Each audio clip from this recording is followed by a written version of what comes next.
You know how Russia had a revolution, tossed out the Tsar, then Lenin came in with his cool new ideas?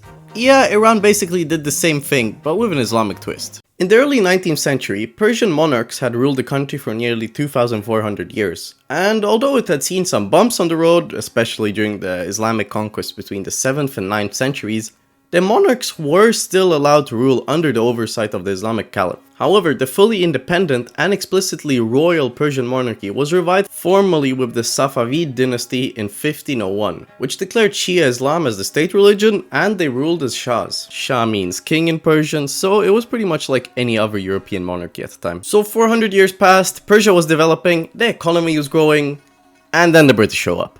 In the late 19th and 20th century, Persia's sovereignty was threatened by foreign influence, especially from Britain and Russia. Under British pressure, the Shah of Persia surrendered all his control of tobacco production, sales, and exports in 1890. This caused widespread protests in the entire country, led by Shia clerics mainly. This movement set the stage for the broader 1905 constitutional revolution, which brought major reforms, including the establishment of a Persian parliament limiting the Shah's power. However, the British did not want to give up their possessions so easily. A coup in 1925 replaced the 1905 constitutional process with an authoritarian regime under Reza Shah Pahlavi, who sidelined the parliament. He also changed Persia's name to what we now know as Iran.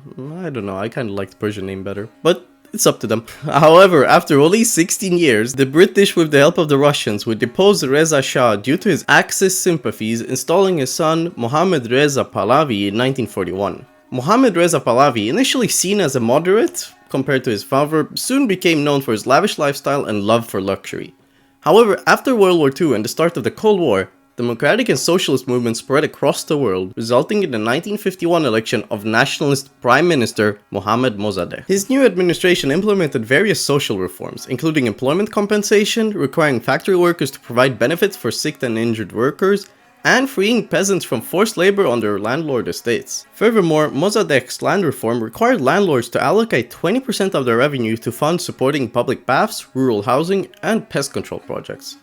Basically, it was taxed. But Mossadegh was not done there. In March 1951, Mossadegh nationalized the Anglo-Persian Oil Company, cancelling its exclusive Iranian oil rights, which was otherwise set to expire in 1993. The British were planning to milk them for 90 years. This made the British absolutely furious, and they made sure Iran could not sell the oil, which it considered stolen. The British imposed a blockade on the naval buildup in the Persian Gulf and took Iran to the UN Security Council, where on October 15, 1951, Mossadegh condemned the petroleum industry for failing to benefit Iran's people or development. The British government also threatened legal action against any potential buyers of oil produced in the newly nationalized Iranian refineries, scaring away governments from Iran. The entire Iranian oil industry came to a virtual standstill, with oil production dropping to almost 96%. The crisis reduced Iran's oil income to almost nothing, putting a severe strain on the implementation of Mossadegh's promised domestic reforms. At the same time, British Petroleum and Aramco in Saudi Arabia doubled their production, so that no hardship was felt in Britain. However, whilst this was all going on, the Shah still had an official role in Iran, at least on paper that is, and the Shah's grip on power in Iran weakened with each passing day. In a last-ditch attempt to save his power, the Shah attempted to dismiss Prime Minister Mossadegh on August 15, 1953. Following this, massive protests by Mossadegh supporters erupted, and the next day the Shah fled Iran amid unrest. Prime Minister Mossadegh had won. His country was finally free from Western influence. For 3 days until the CIA and British-backed coup on August 19th, known as Operation Ajax, overthrew Prime Minister Mossadegh and restored the Shah's power. Mossadegh was tried for treason and thrown in jail for 3 years, and after he had served his sentence, he was still kept under house arrest for the rest of his life. The Shah returned the oil companies to their foreign owners, while leftists, nationalists, Islamists, and all other opponents to the regime were ruthlessly suppressed. With massive arm transfers from the United States, Shah Mohammad Reza Pahlavi built one of the most powerful militaries in the Middle East. This may come back to bite America in the ass later on. His American-trained secret police, Savak, used widespread killings, torture, and mass detentions to terrorize the population into submission over the next 2 decades. By the mid-1970s, most leftist, liberal, nationalist, and secular opposition had been imprisoned, murdered, or exiled. However, the Shah struggled to suppress the Islamist opposition, which found leadership within the mosques and among the mullahs, becoming a major force against his dictatorship. One of those mullahs was Ruhollah Khomeini. Ruhollah Mousavi Khomeini really loved Islam. He began studying the Quran at the age of 6 and quickly rose to prominence within the Shia community. Angered by the Shah's push to westernize Iran, Ayatollah Khomeini emerged as a leading voice of opposition, denouncing the regime as anti-Islamic, particularly the White Revolution of 1963, which he saw as a direct attempt to westernize society. After calling the Shah a wretched, miserable man, Khomeini was arrested 2 days later on the 5th of June 1963, which led to mass protests and the deaths of 400 people. Even though Khomeini was eventually released after a month, his arrest did not silence him. And on October 26, 1964, Khomeini denounced the Shah and America over a law that granted American military personnel immunity from prosecution in Iranian courts, meaning they could only be tried by US authorities. The new law pretty much placed American soldiers above Iran's legal system, reducing Iranian citizens to a second-class status in their own country. Khomeini was arrested on November 4th, 1964. He was brought before Prime Minister Hassan Ali Mansour, who told him to apologize for his harsh words and end opposition to the Shah. When Khomeini refused, Mansour got mad, slapped him in the face, and exiled him to Turkey. 2 months later, Mansour was assassinated on his way to parliament on January 21st, 1965. Khomeini spent more than 14 years in exile, most of them in Iraq, where he would continue to leverage support for his Islamic cause. Meanwhile, the Shah kept making things worse, particularly by hosting the extravagant 1971 celebration of the Persian Empire's 2,500-year anniversary, which costed about $100 million at the time, or around $750 million in 2025. This absolutely pissed people off, and by 1977, Khomeini called for strikes, boycotts, tax refusal, and other forms of non-cooperation with the Shah's regime. In January 1978, the Shah's regime attacked Khomeini's credibility with a defamatory article in the state-run Ittelat, accusing him of being a foreign agent and mocking his religious authority. However, the article had a reverse effect. Thousands of religious students took to the streets in protest, soon joined by waves of young, unemployed Iranians, many of them recent rural migrants, rising up against the regime's abuses. The pace of resistance accelerated as massacres of civilians were answered by larger demonstrations following the Islamic 40-day mourning period. Despite government crackdowns, each death fueled more protests, uniting secular and religious opposition under the Shia symbolism and the rallying cry Allahu Akbar. On September the 8th, the regime imposed martial law and troops opened fire against demonstrators in Tehran, killing hundreds. On October the 31st, oil workers went on strike, costing the government $60 million daily, nearly $300 million in 2025, demanding the release of political prisoners.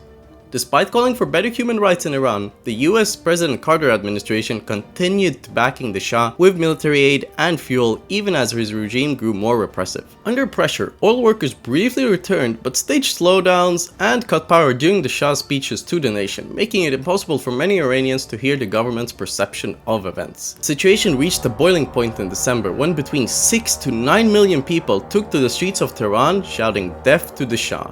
On January the 16th, 1979, the Shah and his family announced that they were going on a vacation. He never came back again. Before fleeing, the Shah appointed Shahpur Bakhtiar as the Prime Minister of Iran, leaving him to handle the sinking ship. Ayatollah Khomeini returned to Iran 2 weeks later, on February the 1st, 1979, after 14 years in exile. Over 1 million people gathered at Tehran's airport and in the streets to welcome him. Seeing where the wind was blowing, Iran's army declared neutrality 10 days later, allowing Khomeini to take control of the country unopposed. The Shah's prime minister fled to France, marking the effective end of the Shah's regime and closing a 2,500-year era of monarchy in Iran. On April the 1st, Khomeini declared Iran an Islamic republic following an overwhelming support in a national referendum. Although Khomeini publicly advocated for democracy, he and the Shia clerics quickly consolidated power, purging moderates by 1981 and establishing a strict Islamic theocracy. Anti-Western sentiment led to the November 1979 US embassy crisis in Tehran, where 66 Americans, including diplomats, were held hostage for 444 days until their release on January 20th, 1981, following failed rescue attempts and tense negotiations. Shortly after the success of the revolution, Khomeini began calling for Islamic revolutions across the Muslim world. At this point, it's fair to describe Iran as kind of an Islamic USSR, given the many striking parallels. Funnily enough though, in January 1989, Khomeini urged Soviet leader Gorbachev to study Islam, calling Marxism a failure and suggesting Islam as an alternative ideology to socialism. Iran became largely isolated politically, and their Islamic world revolution plans kinda went out the window after the failed Iran-Iraq war, which left more than 1 million people dead. Ayatollah Ruhollah Khomeini died a year later on the 3rd of June 1989. Iran today is still an Islamic republic where the supreme leader, currently Ayatollah Ali Khamenei, holds the most power, overseeing the government, military, and judiciary. Ayatollah Ali Khamenei has been Iran's second supreme leader for 36 years as of 2025, and has held power for a total of 44 years, including his earlier 8 years as president. The president is elected by the people of Iran, but he must follow the supreme leader's rules, and while there is a parliament that makes laws within Islamic guidelines, all candidates are pre-approved by the supreme leader as well. After being overthrown in 1979, the Shah and his family lived in several countries, including Egypt and Morocco. The last Shah of Iran died of cancer on July 27, 1980, while in exile in Egypt, and his son Reza Pahlavi, now living in the US, continues to refer to himself as the Crown Prince of Iran. Reza Pahlavi is the most popular opposition figure among Iranians, but his close ties with Israel and the US have led to many within Iran to label him as a Western puppet, something the Iranians have obviously had a bad experience with. As of 2025, Iran remains deeply isolated, facing a major brain drain and an economy weakened by a decade-long annual inflation rate of nearly 30%. Somehow, it's still holding it together, though the Venezuelan, Zimbabwean, and Turkish economies are arguably doing a lot worse, so maybe this isn't the biggest issue for Iran. Ultimately, only time will tell if the Islamic Republic will stand the test of history or fade away like its Soviet counterpart.